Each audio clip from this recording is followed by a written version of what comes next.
Қане достым, кеттік. Қызылек Икингтің жақын досы және мультфильмнің басты кейіпкерінің бірі. Мультфильмде Қызылек түнгі фурия, сирек кездесетін және ақылды айдаһар ретінде сипатталған. Мультфильмнің бірінші бөлімінде Қызылекті Икинг атып түсірген болатын.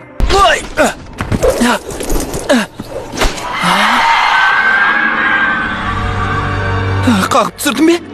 Айдаһарды қағып түсірдім! Қане, бұны көрген біреу бар ма? Бірақ аз уақыт өткен соң екеуі айырылмастай дос болып кетеді. Бірге жаңа айдаһарлар түрін табады.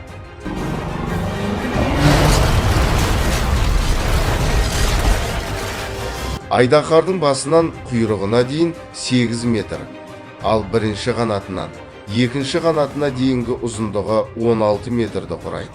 Ал салмағы 800 килограмм. Терісін қара түсті қабыршақтар құрайды. Қызылекте 2 қанат, яғни 2 үлкен қанаты, және де құйрық жағында орналасқан шағын 2 қанат. Бірінші бөлімде Икинг атып түсірген кезде құйрығының бір қанаты сынып қалған, ал айдаһарлар құйрығы сынса ұша алмайды. Содан кейін Икинг сынған қанатының орнына қолдан қанат жасаған болатын. Міне, жарап қалатын сияқты, я? Қиып қойғандай, ой! Айдаһардың көзінің түсі ашық жасыл түсті. Егер Қызылек ашулы немесе қауіпті сесе көзі бір сызыққа бойлайды. Ал көңіл күй жақсы болса көзі домалақ пішінге келеді. Оның сілекейінің қасиетіне келетін болсақ, сілекейді желім ретінде қолданса болады. Және сілекейді кетіру қиын. Мұны кетіру оңай емес екенін білесің ғой. Айдаһардың атын Икинг тістеріне қарап қойған. Ей, сен қызыл иек екенсің ғой. Мен сенің тістерің бар шығар десем, бар екен ғой. Қызылектің ұшуға арналған 2 мықты қанаттары бар. Ал артында көлемі аздап кішкентай тағы да 2 қанаты бар. Ал құйрығы ұшқанда тепе-теңдікті сақтауға мүмкіндік береді.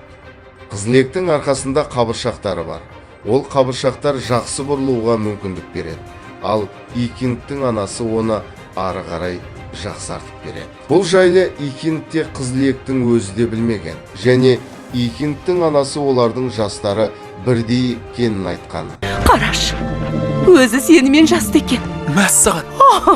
Тез тіл табысқандарың да содан.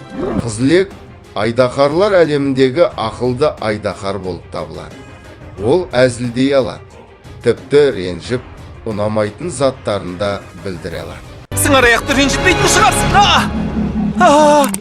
Сенікі жөн. Сен жеңдің.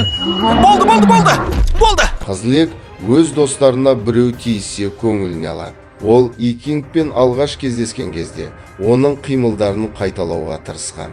Айдаһар бұйрықты жылдам орындайды. Егерде бір зат ұнамай қалса, ол тіпті ренжи алады. Қызылекті қорқыту оңай емес. Ол қиналған кездерде Икингке тез көмектесуге дайын. Қызылек сағатына 160 километрге дейін ұша алады. Ал жерде жүгірсе ол өте жылдам. Ағаштарға және тағы да басқа жерлерге оңай міне алады. Қызыл иек өте мықты айдаһар болып табылады. Ол тіпті жалғыз өзі қызыл өлімді де тоқтатқан.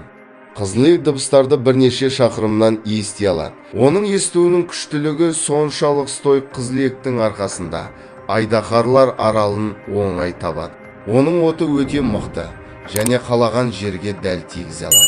Ол тіпті бір отпен қызыл өлімді және ұлы смутьянды да атып түсірген.